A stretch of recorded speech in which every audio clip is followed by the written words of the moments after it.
Hello everyone, आज हम लोग इस चैनल पे प्रेजेंट कंटिन्यूअस को स्टडी करेंगे। ठीक है, बहुत ही मजेदार, बहुत ही यूजफुल रूल है।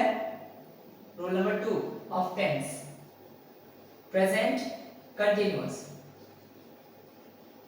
देखिए, आपको यहां पहचानने के लिए जो सिस्टम दिया जाता है वो है रहा है, रही है, रहे हैं। मैं बार बार बोल रहा हूं, टेंस इतना ही नहीं है, इन्हीं के आधार पर पूरा टेंस नहीं सीख सकते, बट ट्रांसलेशन के लिए जो हमारी रिटन क्वालिटी होती है, जो स्पीकिंग क्वालिटी होती है, उनके लिए ये काफी है। ठीक है, बाकी पूरा ग्रामर हम लोग बाद में पढ़ेंगे और इंप्रूव करेंगे। इसका जो एफर्मेटिव रूल होगा वो क्या है? सबसे पहले आप कंटिन्यूअस के बारे में ये बात जान लें कि कभी भी कोई काम जारी है, कभी भी कोई काम जारी है बट प्रेजेंट में जारी है। ठीक है, तो उसे हम लोग प्रेजेंट कंटिन्यूअस में बनाएं। कोई भी काम जो जारी है और प्रेजेंट में जारी है वो प्रेजेंट कंटिन्यूअस में ही बनेगा। ठीक है, रहा है, रही है, रहे हैं, ये उसके कीवर्ड्स हैं जो बेसिकली यूज किए जाते हैं, लेकिन जरूरी नहीं कि ये हमेशा हो। जैसे मैं अभी एक एग्जांपल दूं, मैं यहां खड़ा हूं, मैं यहां खड़ा हूं, क्या ये सेंटेंस प्रेजेंट कंटिन्यूअस नहीं है? तो आप गौर करेंगे कि जब मैं बोल रहा हूं मैं यहां खड़ा हूं, तो मेरे खड़े रहने का काम जारी है, तो ये सेंटेंस प्रेजेंट कंटिन्यूअस में ही है ना? और हम लोग इसको इसी रूल से बनाएंगे, subject is am are, verb four and object. ठीक है, क्यों ऐसा हुआ? कंटिन्यूअस बताने के लिए हम लोग वर्ब फोर का यूज करते हैं और वर्ब फोर से पहले is am are, was were का यूज करते हैं, लेकिन प्रेजेंट होने के कारण हम लोग इज एम आर रखें। अगर ये पास्ट कंटिन्यूअस हो जाए तो यहां वाज वेयर रख देंगे। ठीक है, चलिए नेगेटिव रूल में आते हैं। ऑक्सिलरी वर्ब ऑलरेडी है हमारे पास, तो हमें प्रॉब्लम है ही नहीं। Is am are, not, verb four and object. Simple interrogative rule की बात कर लें, is am are, subject, verb four, object and question mark. Simple interrogative negative rule की बात करें, is am are, subject, not, verb four, object and question mark. Conditional interrogative rule की बात कर लें, question word, is am are, subject, verb four and object plus question mark.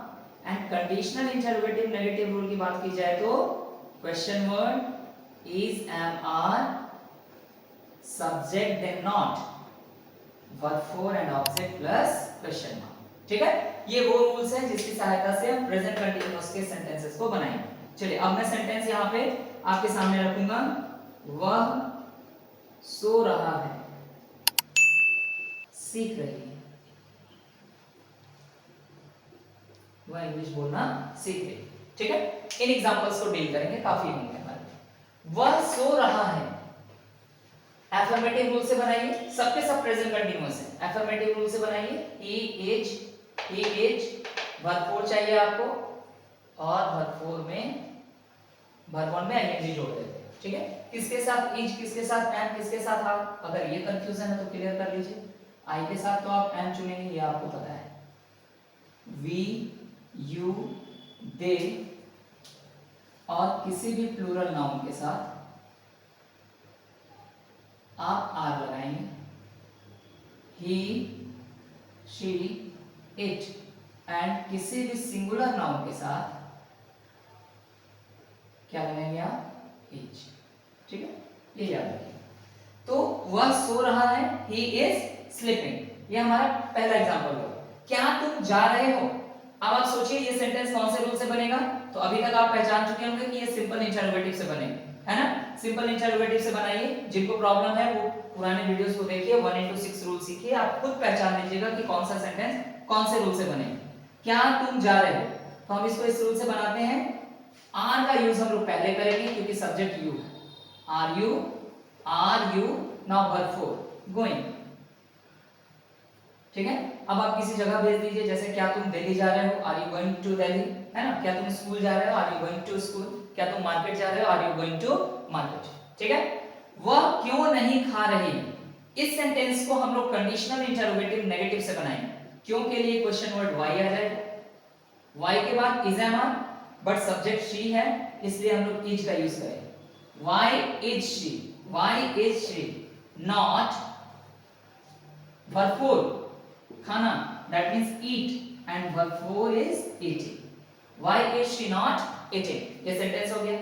वे लोग वहां कब जा रहे हैं, इस सेंटेंस को हम लोग कंडीशनल इंटरोगेटिव से बनाएंगे और बोलेंगे व्हेन, क्वेश्चन वर्ड की जगह व्हेन आ गया, कब के लिए व्हेन। व्हेन के साथ आप सब्जेक्ट देख लीजिए, पहले क्या है दे, दे के साथ क्या लगाना है आर, तो when are they, when are they. अब क्या चाहिए जाना, verb four that is going, when are they going और वहां के लिए देयर। मैं एक कार खरीदने जा रहा हूं, main verb secondary verb, main verb ये हुआ और ये सेकेंडरी वर्ब है, ठीक है। मेन वर्ब क्यों है, क्योंकि लास्ट में है, और ये सेकेंडरी वर्ब है। चलिए बनाते हैं, I am, main verb verb four बन जाएगा क्योंकि एग्जांपल प्रेजेंट कंटीन्यूअस का है, आई एम गोइंग, और secondary verb to plus V1, I am going to buy a car. वह इंग्लिश बोलना सीख रही है, वह इंग्लिश बोलना सीख रही है। अगर इस एग्जांपल को बनाएं, शी एफर्मेटिव से ही बनेगा, इज मेन वर्ब कौन है, बोलना और सीखना में, तो सीखना मेन वर्ब है ना, क्योंकि लास्ट में है। She is learning, she is learning, अब बोलना secondary verb, to speak English, she is learning to speak English. लेकिन एक कॉन्सेप्ट और आपको याद होना चाहिए कि नो या लर्न, नो या लर्न के बाद अगर कोई वर्ब आए तो बीच में हाउ लगाएंगे, तो पूरा सेंटेंस क्या बना, she is learning how to speak English, ठीक है। इस तरीके से आप एग्जांपल सॉल्व कर सकते हैं, प्रैक्टिस कीजिए बोल करके, ताकि आपका टेंस स्ट्रांग हो जाए, और एक बार टेंस स्ट्रांग हो गया ग्रामर बहुत अच्छा लगने लगेगा। Have a good day, thank you everyone.